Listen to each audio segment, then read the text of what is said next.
अरे का हो भैया, तू किस मुंह लटकाए बैठा है? अरे अब का बताई मोर भाई, जब से हमार बियाह भवा बाए तब से हमार सब ग्रह दशा गड़बड़ाए के बाए। अब जौन स्थिति हमारा है वो का हम केहू बताए ना सके। तो बतावा भैया, काब है? अच्छा तो सुन लिया फिर।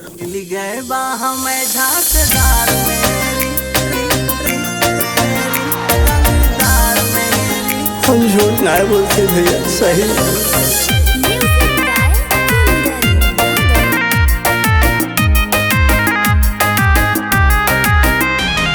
मिल गए बा हमें झांसेदार मेहरी, रंगदार मेहरी, वगा सीधी न जानो, सीधी न जानो वगा सीधी न जानो, सीधी न जानो वगा सीधी न जानो।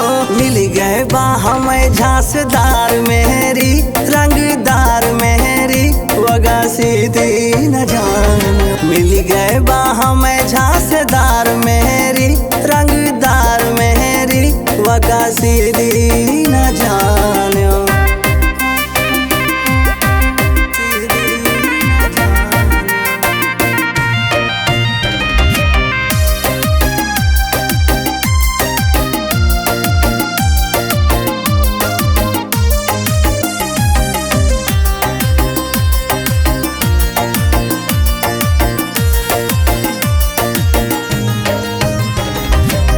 हमका जगाई दिए 4 बजे भोरे, हपुआ दोपहर ले अखियों न खोले। हाँ, हमका जगाई दिए 4 बजे भोरे, हपुआ दोपहर ले अखियों न खोले। झूठा का हम काम है ससुरी, झूठा का हम काम है ससुरी। मिल गए बा हमें झांसेदार मेहरी, रंगदार मेहरी, वगा सीधी न जानो। मिल गए बा हमें झांसेदार मेहरी, रंगदार मेहरी, वगा सीधी न जानो।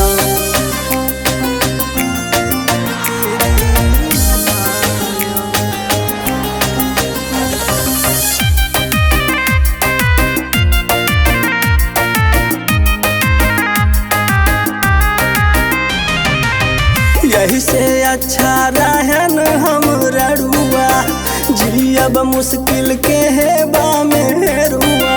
हम झूठ ना बोलते भैया, सही। यही से अच्छा रहन हम रड़ुआ, जियब मुश्किल के है बा मेहरुआ। दीवा कर सत्या उपाय का करी, दीवा कर सत्या उपाय का करी। मिल गए बा हमें झांसेदार मेहरी, रंगदार मेहरी, वगा सीधी न जानो। मिल गए बा हमें